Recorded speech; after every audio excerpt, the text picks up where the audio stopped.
The literary activism symposiums have, at least in my understanding, tried to create a space of interaction and engagement between the now institutionally differentiated categories of the theoretician and the practitioner. Even as a handful of people are trying to do this in, say, writing or the arts, there is almost no such space for cinema, particularly in India. In the last two symposiums, the filmmakers Gurvinder Singh and Anurag Kashyap have discussed their work. Gurvinder Singh about how his films kept time and how that was again storytelling, the title of that particular symposium, and Anurag Kashyap about the mark of failures and significantly also his failings in his cinema.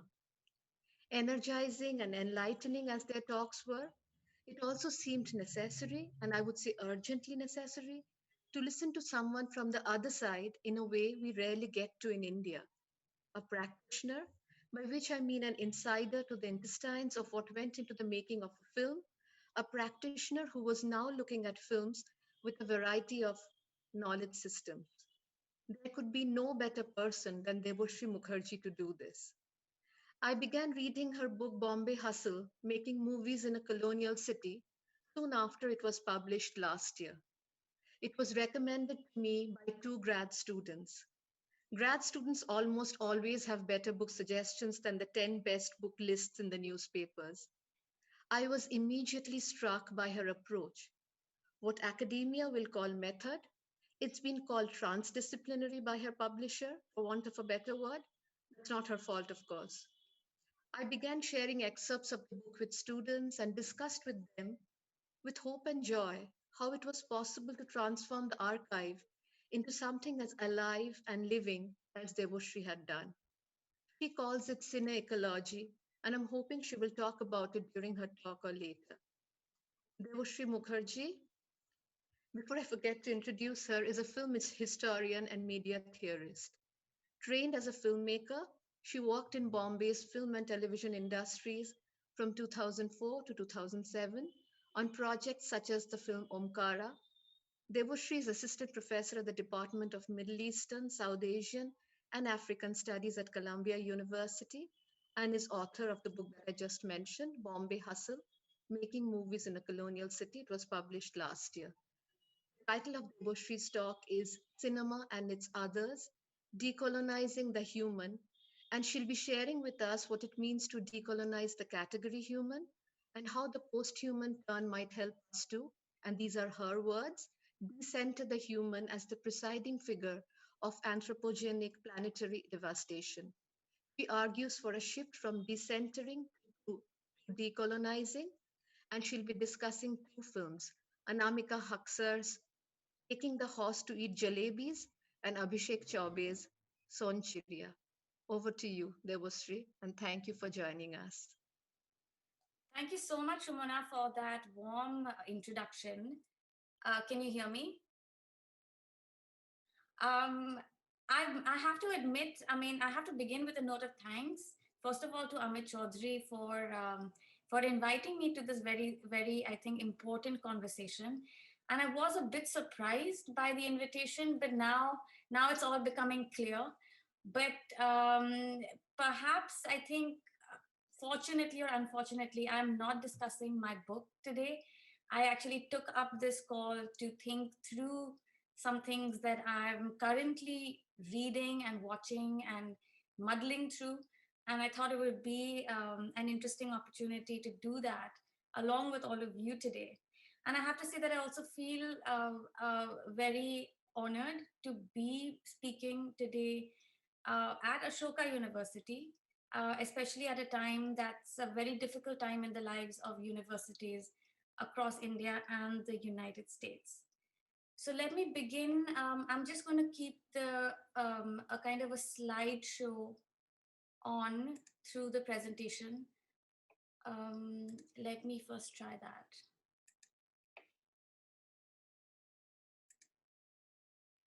Okay, can you see this?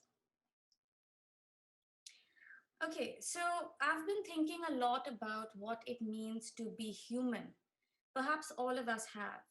The pandemic has forced us all to confront our mortality and also what it means to be in community with one another, precisely because we have been compelled to be so apart.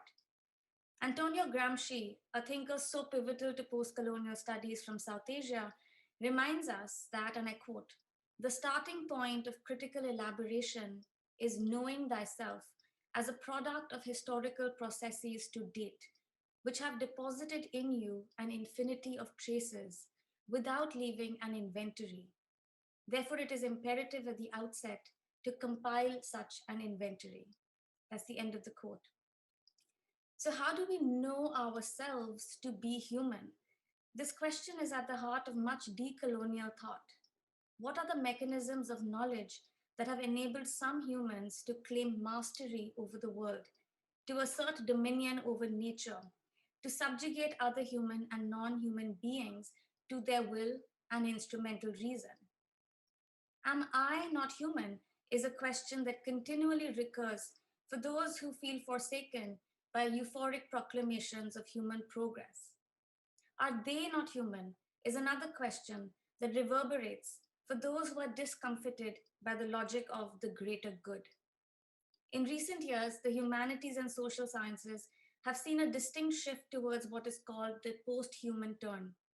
From early feminist excitement about the possibilities of a human machine hybrid, the cyborg, for example, in the 1980s, we have moved towards a more cautious thinking with objects and things. The so called new materialisms of today are defined by the urgent and impending horizon of climate emergencies and planetary devastation. The driving idea here is that Enlightenment conceptions of man as a sovereign rational subject have enabled a hierarchical extractive relationship between man and nature. And hence the argument goes that we must restore subjectivity to that which we deem object. We must decenter the human from the humanities, is the call of the 21st century academy. So far, so good. Now, the thing that rankles me is the lingering coloniality in much of this scholarship. In our eagerness to decenter the human, aren't we assuming again that the human is a fixed ontological category that stands on one side of the world of things, right, while things stand on the other? And many have also pointed out that the project of decentering under the sign of the Anthropocene stands the risk of reinscribing the centrality of man.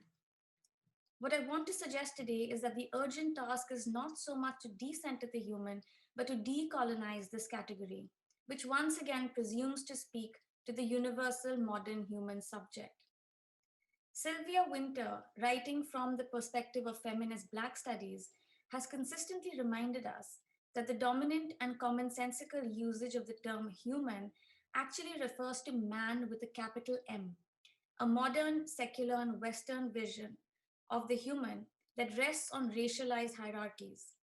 The category man falsely separates full humans from not quite humans and non humans on the basis of biology and economics.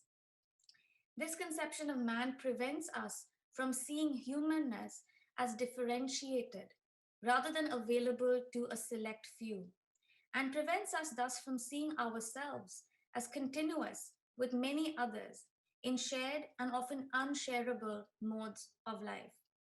So rather than decenter man in favor of things, can we not do the decolonial work of bringing into view the differentiated genres of human that have also been displaced and subjugated under the aegis of man? As I ask in my new book, can we then think of the differential depletion of humans alongside planetary extinction? And so, if we're trying to think today of ways of being decolonial, we must start here with an interrogation of the category human, and then to seek out alternative modes or genres, as Sylvia Wynter would say, of being human. Look to cultural texts and archival subtexts, everyday practices, and mundane environments for these genres that elude the dominant vision of man. This is a creative and intellectual project that opens out onto a life of activism and praxis. In today's talk, I join a shared project initiated by scholars who are thinking very deeply about how to unsettle the epistemic projects of modernity, where modernity is fundamentally implicated with colonial violence. Coloniality, modernity are thus thought together in a hyphenated form as a perverse and originary coupling.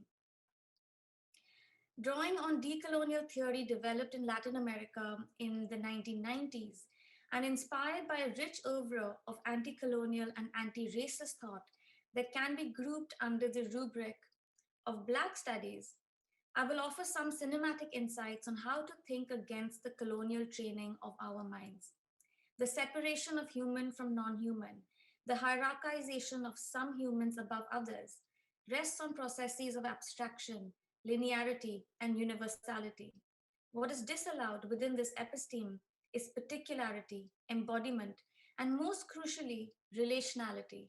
And this is something I think I've been hearing in both our talks of today. Now, as I was preparing my thoughts for today, a Hindi word of recent coinage struck me as particularly resonant to describe what could be a decolonial conception of the human. And that word is Andolan Jeevi. It's a beautiful word. No, really. It means one whose life is a constant struggle, or one for whom agitation is a key register of life. Instead of using the word to punitively mark out certain individuals, as was the intention with which the word made its parliamentary debut, it might be more interesting to think of the human as one that must continually struggle, agitate, protest against the conditions of life, not only for oneself, but for a larger anonymous collective of fellow beings. The term jeev is of central importance here, and it signifies a living thing, a life force, that which is engaged in the act of living. And here, life is clearly not a fixed ontology, but a processual category. Life is the practice of living. And adding the term andolan as a prefix to the living is to acknowledge that living is a constant struggle. It is marked by its ongoingness, and it is a struggle undertaken with others. As a being that is different from the buddhijeevi or the intellectual, the Andolanjeevi helps us rethink who it is that can occupy the space of politics and public expression. Surely the intellectual and the struggling community of the living can and must work together. Now, if cultural images, texts, and sounds are forms of knowledge production, then cinema has always been imbricated in processes of coloniality. And I can talk more about this in the discussion later. But at the same time, film, photography, music have also been powerful sites for launching anti colonial, anti racist, and feminist critiques. My aim today is not to provide a prescriptive set of films that illustrate decoloniality. Many of you are no doubt familiar with the canon of films and filmmakers who represent what we may call cinematic activism, specifically decolonial filmmaking. The Battle of Algiers by Pontecorvo from 1966, The Hour of Furnaces, Battle of Chile. These are a handful of examples that you're all, I'm sure, familiar with. And we could add here the agitprop pedagogical documentary films of Anand Patwardhan and some of the classics of self-reflexive modernist filmmaking in the art cinema and the parallel tradition. Mrinal Sen's Calcutta trilogy, John Abraham's Amma Aryan. The list is substantial and significant. While I absolutely agree that these films and filmmakers do the vital work of anti establishment critique, I would also like to see a more promiscuous mode of thinking with cinema at large. One that is able to think with popular cinema, for example, or films that resist classification altogether. Films in which the political or the activist imagination is not so very clearly announced. So today I want to spend some time discussing two fairly recent films that I watched during the pandemic, a pandemic that is also ongoing. Abhishek Chaube's Son Chiriya, which stars well-known actors of Bollywood, including the nationally mourned actor Sushant Singh Rajput, and Anamika Haksar's Ghode ko jalebi khilane le ja riya hoon, taking the horse to eat jalebis, which also brings together a cast of veteran actors alongside amateur actors to tell a surreal but very viscerally grounded story about dreams, nightmares, and survival. I watched Anamika Hux's film on my computer at home, and that context is significant. It is important to consider that we live today in a world of continual image delivery. Those of us, at least, that have easy access to online content and streaming platforms, we're constantly moving between digital images, sounds, and affect that inform us about daily news or entertain us in our attempts to enliven the work from home routine. And so I watched Huxer's film within a media environment where images of migrant workers walking home had created a narrative impasse in the PR story of India's stern and successful nationwide lockdown, a story of celebratory chants and clanging steel utensils that was being rapidly circulated on WhatsApp. Now, sometime during the weeks when I was falling asleep to and waking up to these images and videos, I encountered Huxar's film. Here was a fundamentally unclassifiable work of cinema. And I quote here from Lalita Gopalan's new book, where she begins with a this discussion of the film, calling it unclassifiable. This is a cinema that directly plunges the viewer into the world of wage labor and informal street ecologies.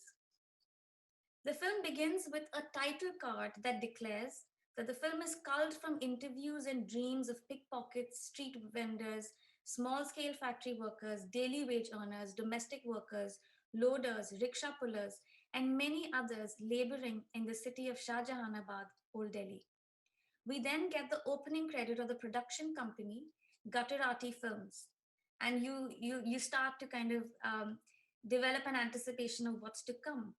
But from here, we launch into a disturbingly immersive view of the lives of others, with irreverent flights into animation, fantasy, humor, and violence. The film is intimate and visceral, deeply particularized in Shah Jahanabad, but it also defamiliarizes the city. So I want to play here the opening sequence of the film to give you a taste of some of the sensorial shocks that are delivered by the film's genre mixing. And I hope this works out.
Okay. So I'm sorry if there was a bit of a lag. I think this is just a function of Zoom streaming possibilities. So I just want to kind of go over what we just looked at. The first image that we see is of a choked drain in the back alleys of Delhi's old city. And the first words we hear are gendered insults in women's voices, voices that are strangely electronic and distorted. The camera tries to give us a spatial orientation as we glide above the sleeping bodies of day laborers. Exposed to the camera are watching eyes and the ceaseless city traffic that is present through the sounds. And then a dream of divine beneficence collides with a dream of proletarian awakening as the goddess Saraswati is nudged out by the socialist red flag while a chorus of voices sing the International in Hindi.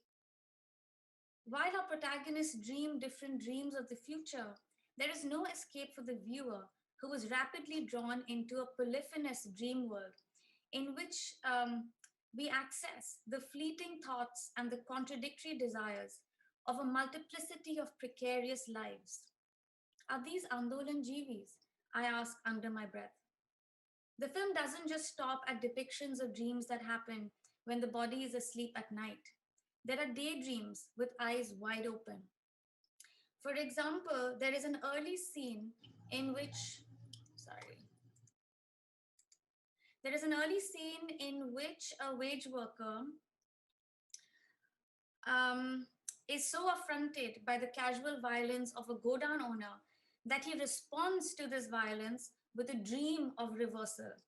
The Seth or the contractor that you see over here, who is a particularly abusive man, transforms into a lizard man, trapped in a vessel of his own making, shouting his abuses into a sealed environment that dehumanizes him even as he seeks to dehumanize his employees. Some visions are recurring memories of the past, re-narrativized into uncanny hallucinations. Sleeping, waking, dreaming, breathing, memories of migration and flight are encoded here. Flight from floods and starvation, and futures that seem so tenuous that they dissolve if you look at the horizon for too long. Dreaming and storytelling are powerful tools of survival in this film, and the film immerses us in stories of daily dehumanization alongside efforts, constant efforts at individuation. And I'd like to show another short clip here.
मैं सपने में अमीर हूँ, तालाब के किनारे मैं अपना धन दान दे रहा हूँ, किसी को कपड़े, किसी को पैसे, किसी को घर, लेकिन लेने वाले गायब हो जाते हैं।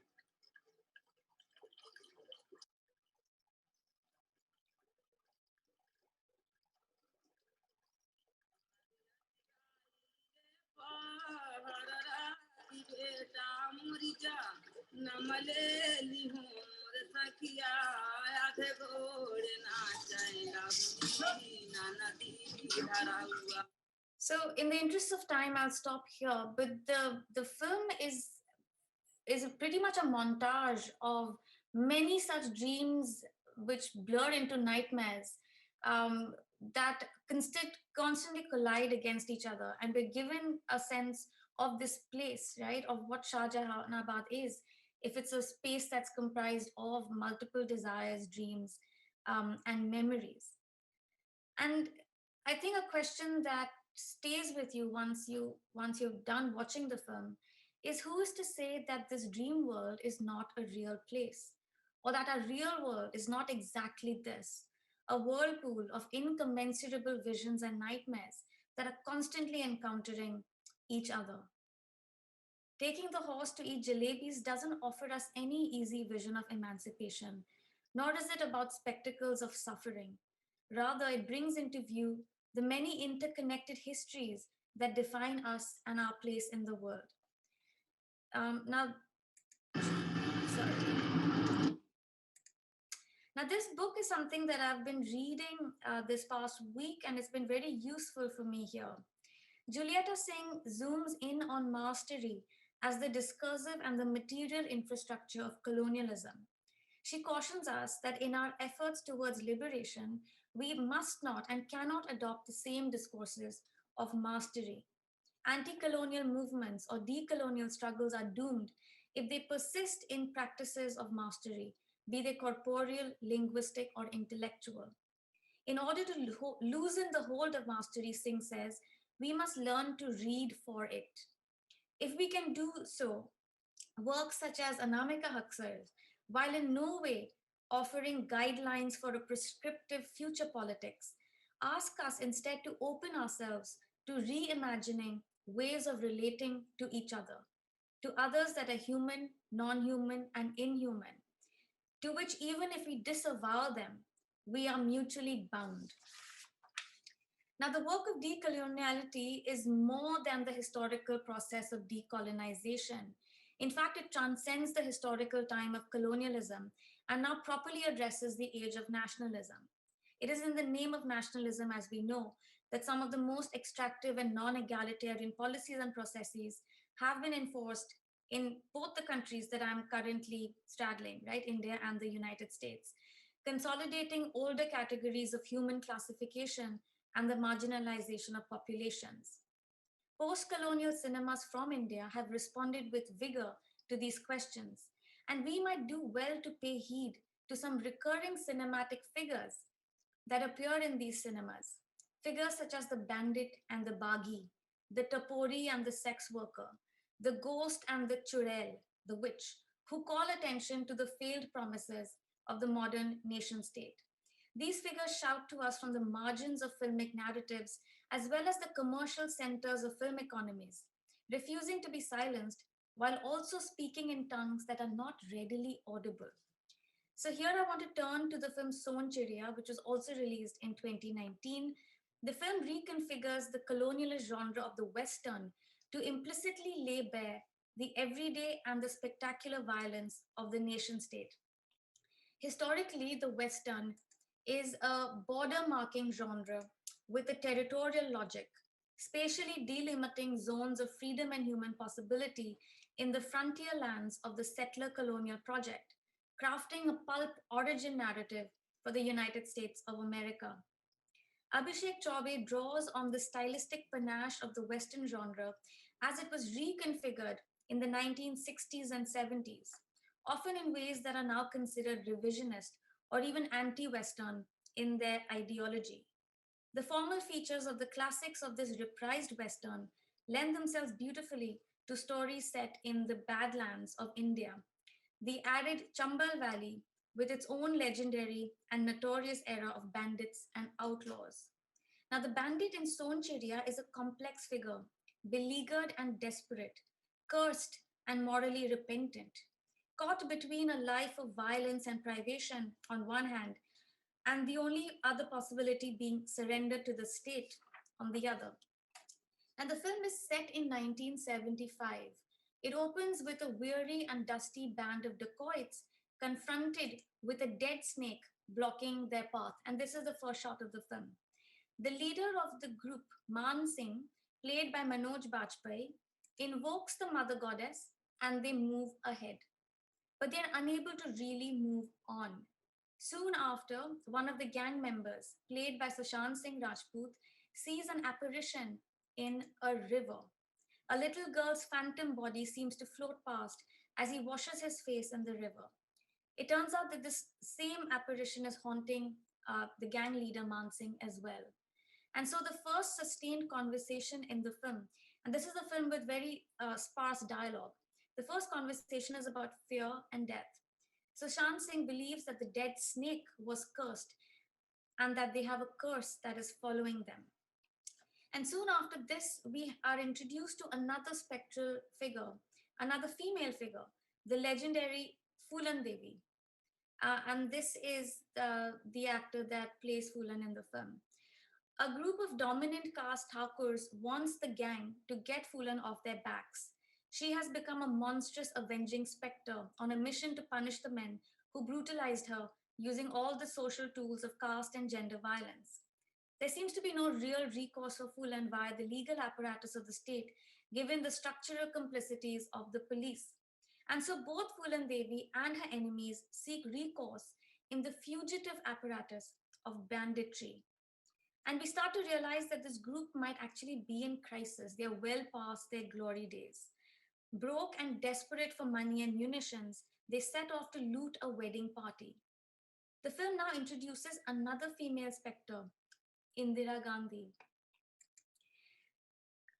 Now, I'm not going to play this sequence, but basically we're introduced to the robbery of the wedding party sequence through the point of view of this little boy who's playing with a kind of a paper wheel with an image of Indira Gandhi at the center.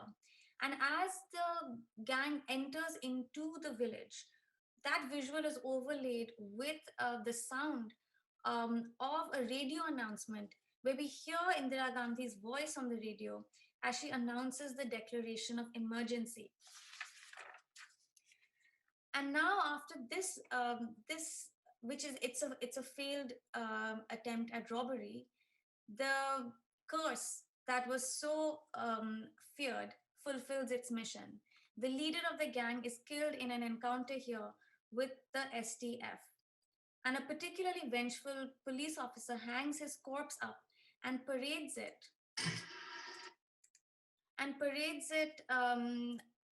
through the village with many other corpses of bandits laden on a truck.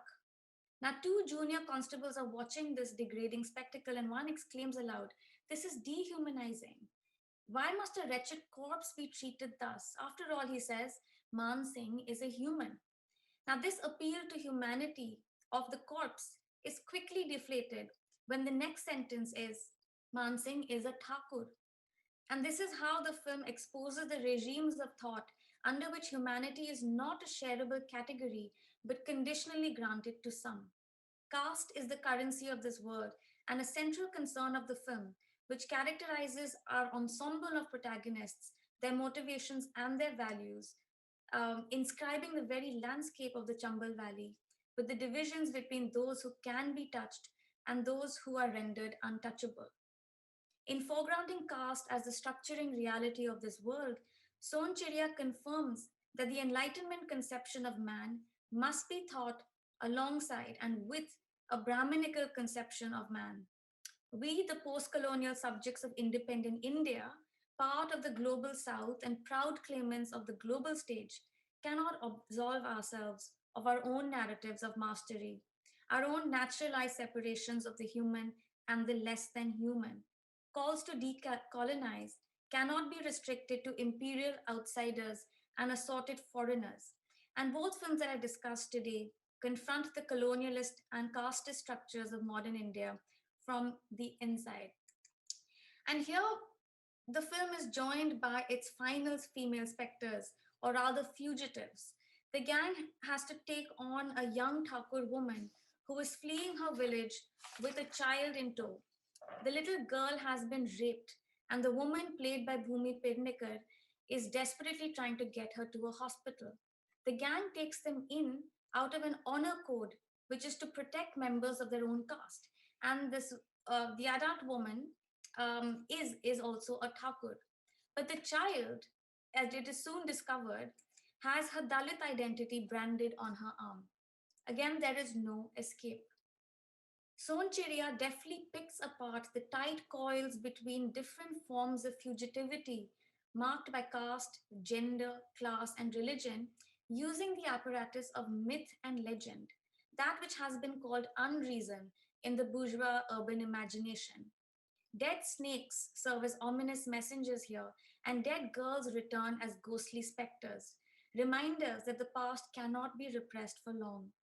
The oral spectre of Indira Gandhi, resurrected from a radio announcement, reminds us of the cyclical nature of history, how 1975 and 2019 may be closer than one might think if we abandon a linear view of historical progress. The recursive logics of history, where the ruins of the past continually pile up behind us, even as the angel of history flies into the future, is underlined in one of the recurring um, sayings or statements, aphorisms in the film, which is the snake eats the rat and the vulture eats the snake. That's the way of the world, so say the wise men. Now, historical recursivity is boldly named as cruelty here, a cruelty that is justified by the wise men of the world, those who benefit from a Darwinian view of survival of the fittest. But in the ethical vision of the film, it is not the fittest who survive. In fact, and I'm sorry for the spoiler, but the fittest consume each other in a mindless scramble for power and mastery. It is those who are deemed the weakest that actually survive the journey. So I just want to play now the title song of the film. I'm sorry I don't have a subtitle version, but basically the song speaks of a magical golden bird, the Soncheria of the title, desired by all but utterly elusive. The tired group, which is no longer a gang anymore, as much as an ensemble of depleted, desperate lives, finds a moment of quiet on a boat in the middle of the Chambal River. The woman tells the story of how she met the little girl and how she named her Soncheria, or a golden bird. It is a song of mourning, but also a song of magic. It articulates many forms of indigenous, local, situated expression that offer a toolkit for survival. And again, here I want to underline that struggles for survival form a genre of resistance that exceeds the lexicon of agency as heroic action. So, again, a need perhaps to rethink our notions of agency. So, I'm just playing the opening stanza of the film to give you a sense of also how the landscape has been shot.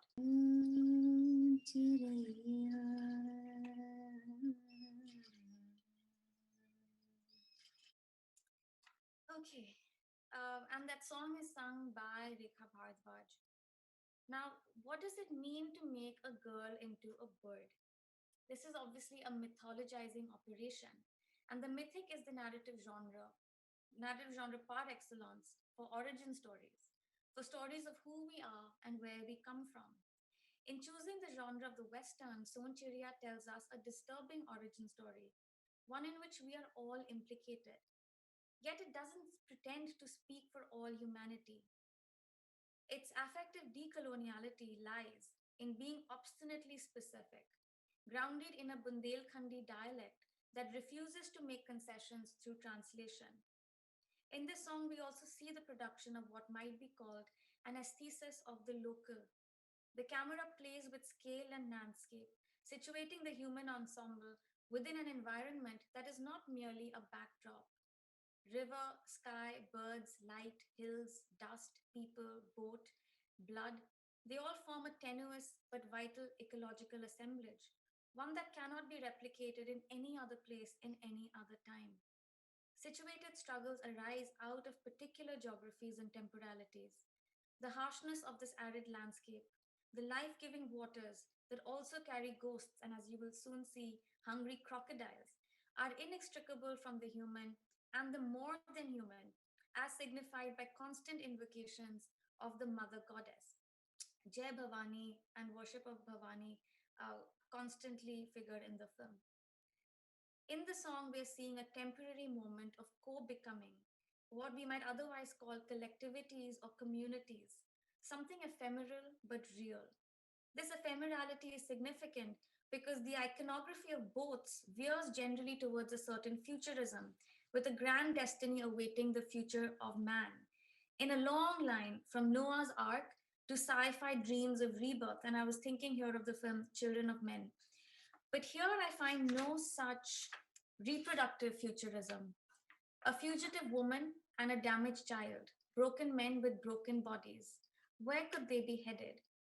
As the film spirals towards tragedy and the gang rapidly disintegrates, a new and surprising group of solidarities converge around the Sonchiria, the secret heart of the film and the open wound of India's post colonial democracy. The film ends with the police piling up dead bodies of bandits as Fulan Devi surrenders. Only the woman and the child that we've just seen survive. So, to wrap up, fugitivity is the mode of survival for those who have been cast outside the realm of the human as somehow less than human. Their filmic trajectory cannot end with the attainment of some full blooded humanness, as that is an abstraction that cannot be reached. Rather, they strive for other things, other modes of humanness, such as healing, a temporary end to hunger and pain, delight in a brightly colored piece of candy, even a moment of rest against a splendid sunset. Alexander Vahelier, and I've shown you an image from his book, insists that we do not understand this as bare life, but as fleshly alterities of human being, minuscule movements, glimmers of hope, interrupted dreams of freedom found in those spaces that are deemed devoid of full human life. Spaces such as these desperate ravines, a prison lockup, a garbage dump, a cold countertop in an illegal abortion clinic. These are some everyday spaces of fugitivity.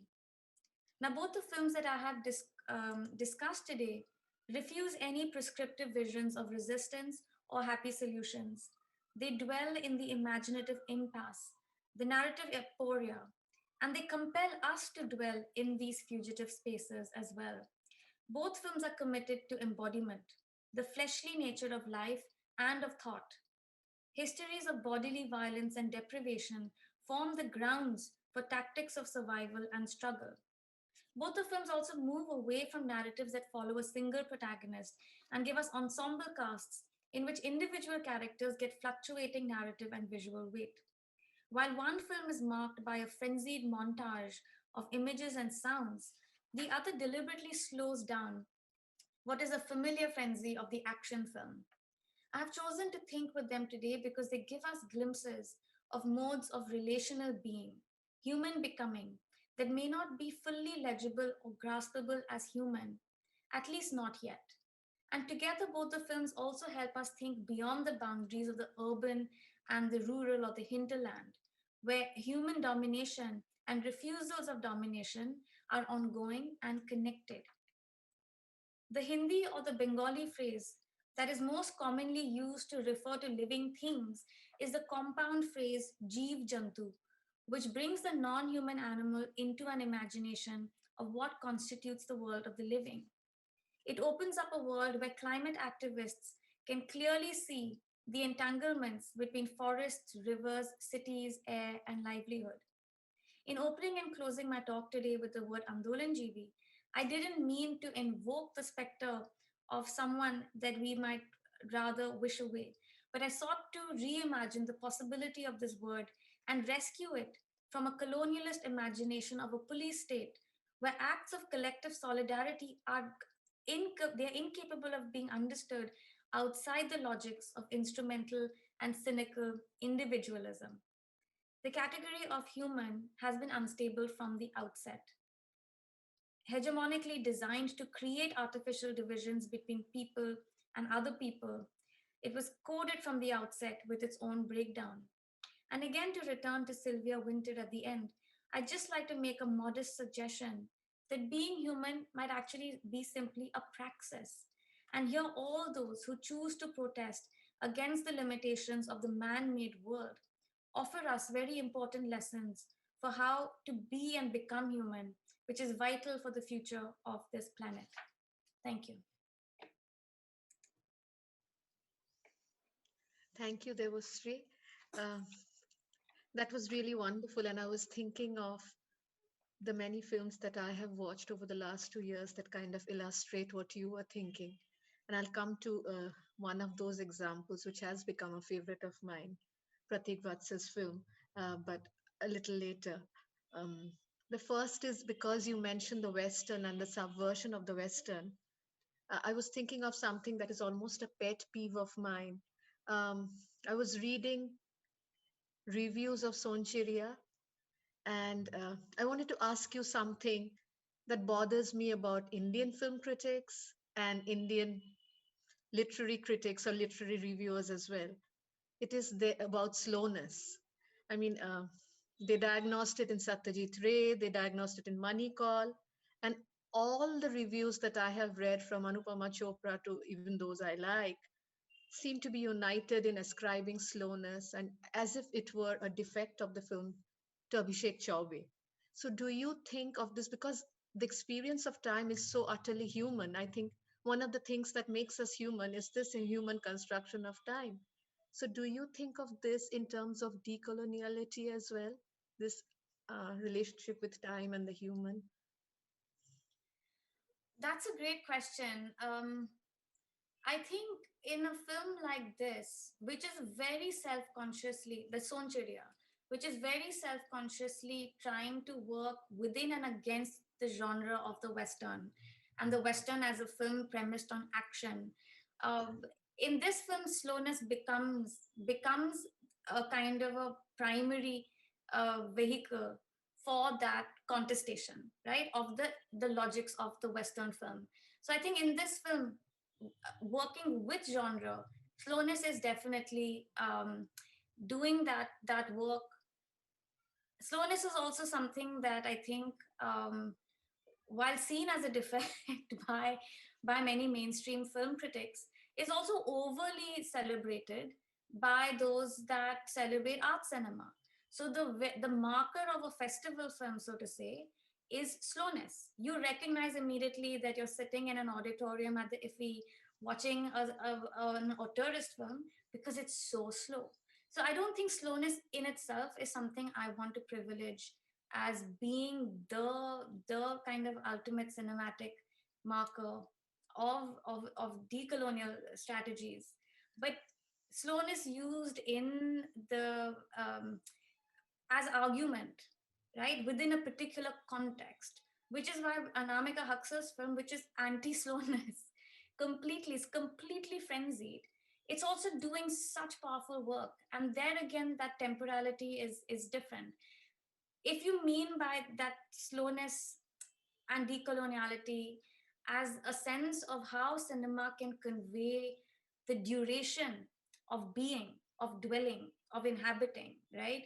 That duration, I think, can be seen not only through slow, long takes, but also sometimes through montage editing, as we've seen with the Anamika Huxer mode. So I think there are different techniques of working with time in cinema that can do that kind of work of producing a sense of duration, which doesn't have to be about the long take.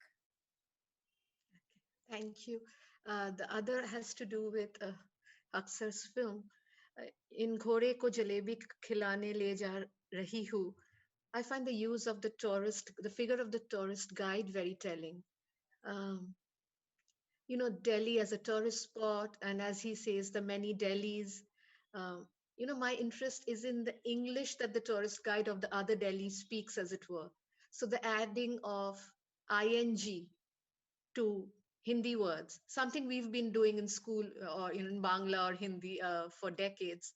Now, but I think this is a new kind of English. It's different from, the hemoglobin of the atmosphere that we find, say, in My Name is Anthony Gonzalez. It's a kind of new English that has its relationship with power. And I noticed this for the first time in Pratik Vatsal's Ib Alle. I don't know whether I'm pronouncing it correct. You must have watched this film, right? I loved it. And because you mentioned the human, the pressure on this boy from the provinces who comes to Delhi, a city of obvious power, where English is a language of power and where he's supposed to speak in the language of monkeys to shoo them off. So, the entry of the non-human language there. I'd like to know your thoughts on this. So there's so many things, right, in what you're asking, and again, great examples of films, I think, that we should all watch, and many of them available actually online. Mm. I think the sequences with I was debating whether to show one of the sequences today or not. I chose instead to go with the dreams and the visions part of it. But the film does I mean, it's a very fierce kind of a critique of this new cultural form of the urban heritage walk, right? Where there are attempts, right, to know your city and know those parts of the city that seem unfamiliar. And I think what's interesting to think about there, given our current conversation today, for me this morning, is precisely those ways in which ideas of diversity and the other get instrumentalized and commercialized in ways that do nothing to alter structures of power or knowledge, right? So you can pay 1,000 rupees, 2,000 rupees to a very consummate guide who will give you access to the lives of others, right? Which and only so that you can return again with a sense of both having felt good about what you've just done, but also knowing that there is that comfort of home to return to. And this is a very difficult thing to say because I am also implicated, right, in part of that location as urban elite, right, in many ways and forms. But the film actually, for those that haven't seen it, complicates that even further. It shows us possibilities of ways in which that urban walk can also transform that elite bourgeois self. But that's only when one of the pickpocket characters in the film appropriates the walk and says, I'm going to do my own kind of subaltern walk of Shah Jahanabad, which is completely disorienting. And many of the tourists say, we refuse to partake of this. But those that survive again to the end of the journey are able to kind of inhabit for a temporary moment something.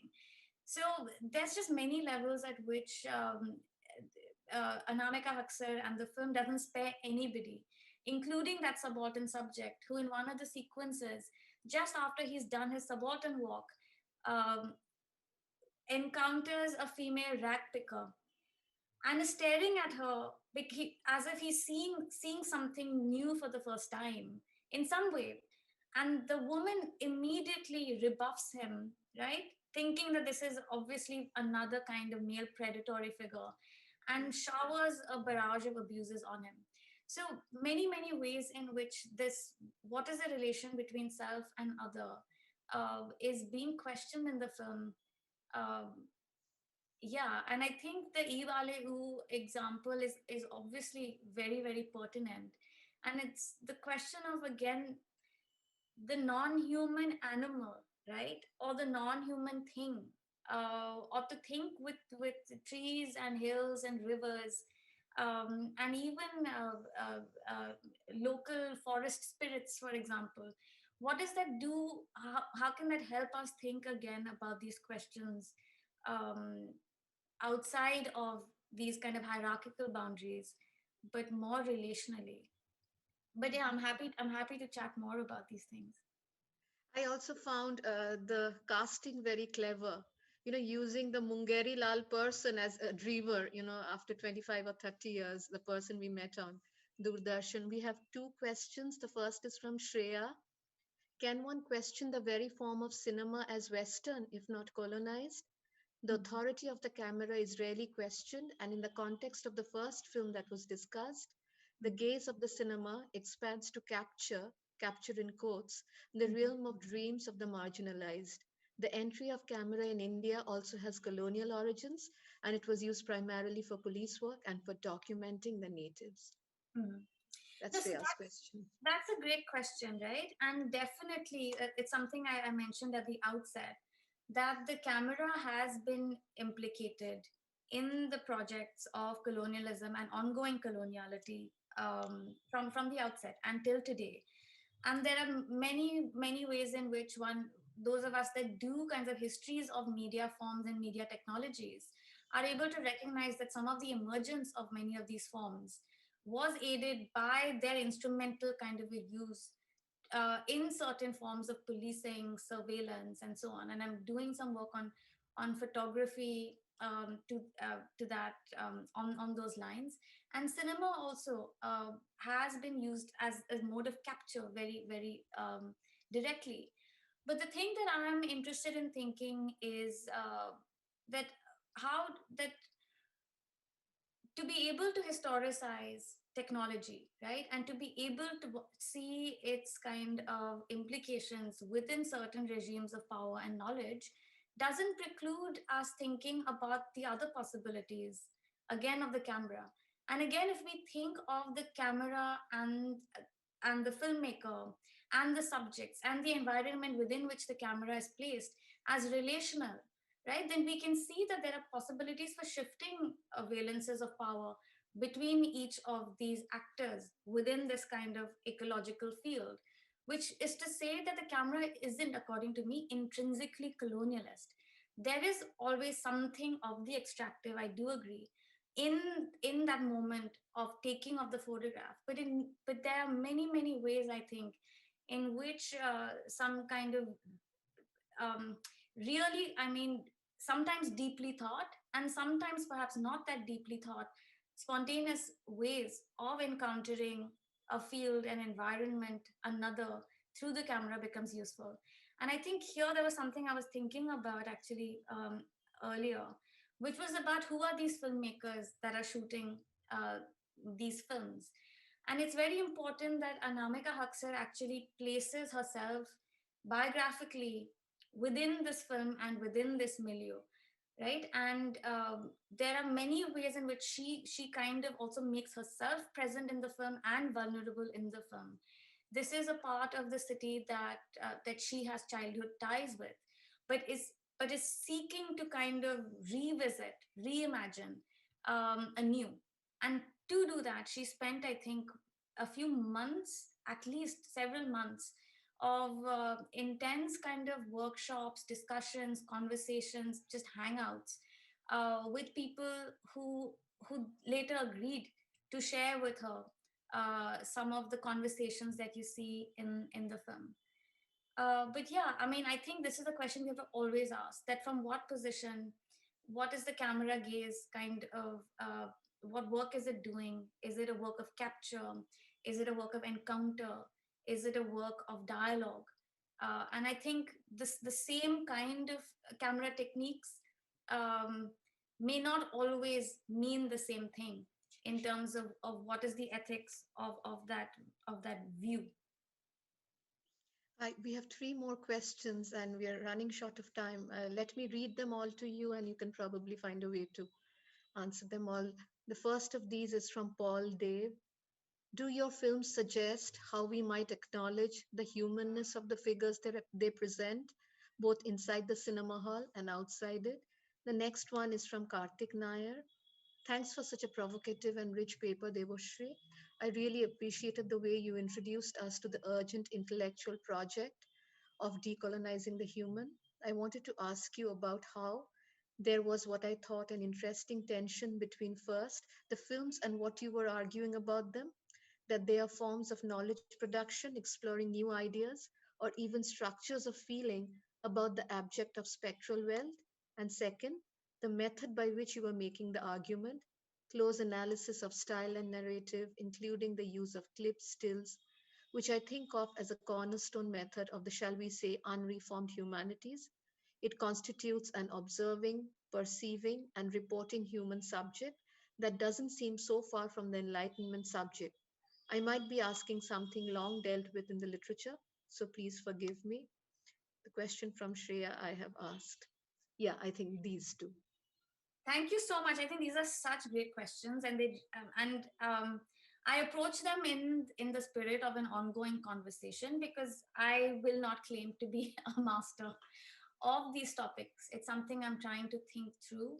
And the question I think, Karthik, you're asking is about how do we study, right? What is it that is the work of the scholar, right? So I'm not a novelist, right? I don't make music, but I study things, and one of my main sites of study is film. And is there a way you're asking that I might be able to think with, right? So one of the, for me, studying film is to think with film.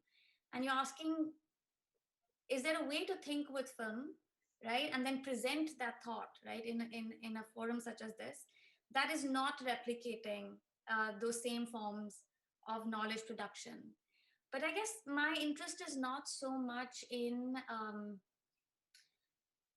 I mean, even us being here, right, on Zoom, there are so many, or even just the format of the 40-minute talk and so on, my Zoom voice.